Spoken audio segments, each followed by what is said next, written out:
Assalamualaikum warahmatullahi wabarakatuh. Saya Nur Rahmania dari 10 Kuliner.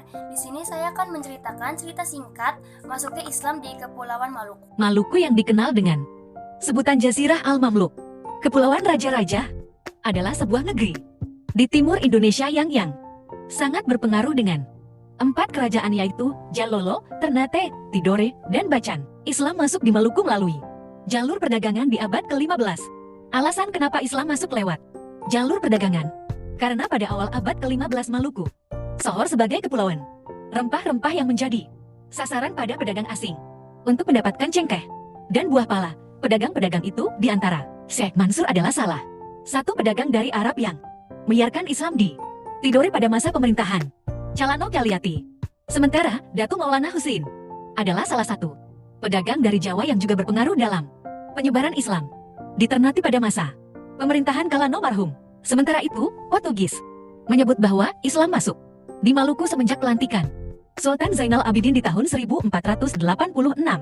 Namun, sumber lain menyebut Islam sudah ada di Maluku sekitar 50-60 tahun sebelum tahun 1486.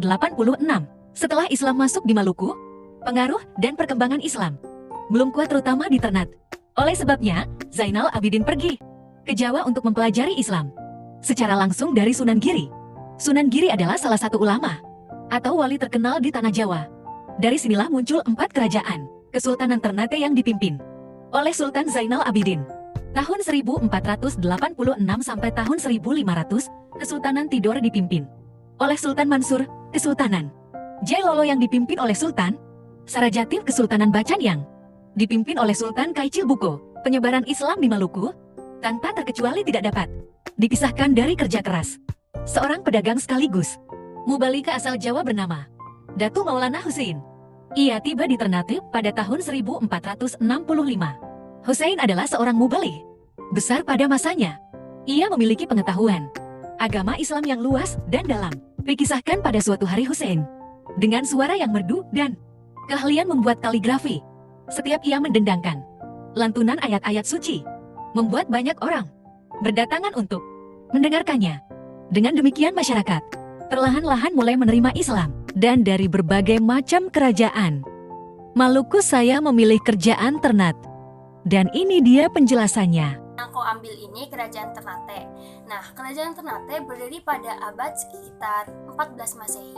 Kerajaan ini terletak di Maluku Utara dan memiliki ibu kota Sampalu. Islamisasi di kerajaan Ternate dilakukan oleh ulama-ulama dari Jawa, Melayu, dan Arab. Kerajaan Ternate resmi memeluk Islam setelah Raja Zainal Abidin belajar Islam dari Sunan Giri pada tahun 1486 Masehi. Corak ekonomi kerajaan Ternate adalah perdagangan rempah-rempah. Kerajaan ini merupakan produsen utama rempah-rempah dengan kualitas terbaik. Kerajaan Ternate sering disinggahi oleh pedagang-pedagang rempah-rempah dari Jawa, Cina, Timur Tengah. Kerajaan Ternate juga mengembangkan kota pelabuhan sebagai pusat aktivitas dagang rempah-rempah. Nah, di sini ada beberapa peninggalan kerajaan Ternate seperti ini. Yang pertama ada Masjid Sultan Ternate. Masjid Sultan Ternate merupakan masjid yang ada di daerah perlintasan Sultan Khairun, Kelurahan Soasiu, Ternate Utara. Masjid inilah yang menjadi bukti bahwa pernah berdiri kerajaan Islam pertama di Indonesia Timur. Kerajaan Ternate menganut Islam sejak Raja ke-18 Kolano marhum naik tahta pemimpin kerajaan.